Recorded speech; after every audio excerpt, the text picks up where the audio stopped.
আজকে আপনারা জানেন যে একটা আবেদন করা হয়েছিল গত পরশুদিন, যেটা শুনানি হয়েছিল। একজন আসামি জিয়াউল হাসানের পক্ষ থেকে এই ট্রাইব্যুনালের ক্ষমতা এখতিয়ার চ্যালেঞ্জ করে একটা পিটিশন দায়ের করা হয়েছিল। প্রধানত তাদের যুক্তি ছিল যে বাংলাদেশে যেহেতু কোনো যুদ্ধ হয়নি জুলাই আগস্ট মাসে, সুতরাং যুদ্ধ না হলে ক্রাইমস অ্যাগেনস্ট হিউম্যানিটি হয় না, এবং সেই কারণে ক্রাইমস অ্যাগেনস্ট হিউম্যানিটির বিচার এই ট্রাইব্যুনালে হবে না। 2 নম্বর যুক্তি ছিল যেহেতু সংসদ নাই, সেই কারণে কোনো অর্ডিন্যান্স পাশ করে যে আইনের কিছু সংশোধনী আনা হয়েছে সেটা অবৈধ হয়েছে, সেই কারণে তার বিচার এখানে চলবে না। আর এই মোটা দাগে এই দুটোই তাদের কথা ছিল, এবং বলেছিল যে এনফোর্সড ডিসঅ্যাপিয়ারেন্স অর্থাৎ গুমের যে অভিযোগ বা অপরাধের এই বিষয়টা 2024 সালে আইন সংশোধন করে এখানে আনা হয়েছে, সেই কারণে 2024 সালে যখন আইন করা হয়েছে তার আগে যদি কোনো অপরাধ হয় তাহলে এখানে রেট্রোঅ্যাক্টিভিটির প্রশ্নে বিচার করা যাবে না।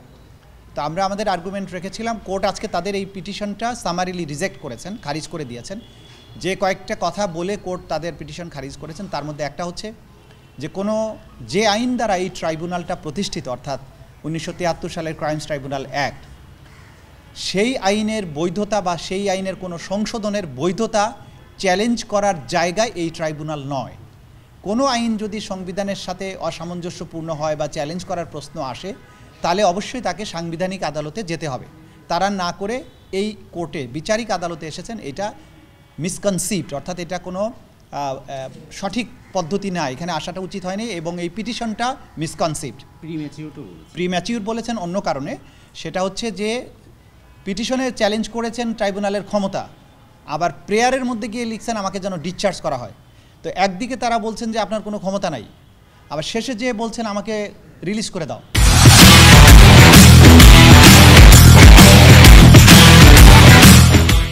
তো যার ক্ষমতা নাই সে কীভাবে রিলিজ করবে? তো এটা আমরা বলেছি যে এই অ্যাপ্লিকেশনটা এটা নট উইদিন দি ফর্ম, এটা অ্যাপ্লিকেশনটা হয়নি, আইনের দৃষ্টিতে কোনো অ্যাপ্লিকেশনই হয়নি। তো ট্রাইব্যুনাল যতগুলো আইনগত প্রশ্ন উত্থাপিত হয়েছিল সেগুলো তারা ডিল করেছেন, অর্থাৎ তারা বলেছেন যে অর্ডিন্যান্স প্রণয়নের ক্ষমতা এই সরকারের আছে কি না সেই বিষয় নির্ধারণ করার ক্ষমতা সুপ্রিম কোর্টের, আপনি চাইলে সেখানে যেতে পারেন। এই আইনের রেট্রোস্পেক্টিভ ইফেক্ট দেওয়া হয়েছে, সেটা বৈধ হবে কি অবৈধ হবে সেটাও কনস্টিটিউশনাল কোর্টে যেতে হবে। আর যেটা বলেছেন যে ইভেন কনস্টিটিউশনাল কোর্টে গেলেও এই আইনে যে সমস্ত বিধান রাখা হয়েছে, অর্থাৎ এই আইনে যখন কোনো আসামির বিচার করা হয় তিনি তখন তার মৌলিক অধিকার দাবি করে সাংবিধানিক আদালতে কোনো প্রতিকার চাইতে পারেন না, অর্থাৎ তার কোনো মৌলিক অধিকার থাকে না। সেইটাকে সুরক্ষা দেওয়া হয়েছে সংবিধানের প্রথম সংশোধনীর মাধ্যমে। সংবিধানে 47A এবং 47(3) এই দুটো আর্টিকেলের মাধ্যমে crimes against humanity, war crimes সংক্রান্ত যে আইন 1973 সালের ক্রাইমস ট্রাইব্যুনাল অ্যাক্ট, এটাকে একটা ব্ল্যাঙ্কেট প্রোটেকশন দেওয়া হয়েছে যে এই আইনের ব্যাপারে কোনো সাংবিধানিক আদালতে কোনো প্রশ্নই তোলা যাবে না। এই আইনের বিরুদ্ধে যত কিছুই হোক মৌলিক অধিকার দাবি করে এই আইনে যার বিচার হচ্ছে সেই রকম কোনো ব্যক্তি মৌলিক অধিকার দাবি করে হাইকোর্ট ডিভিশনে বা সাংবিধানিক আদালতে কোনো পিটিশনই করতে পারে না।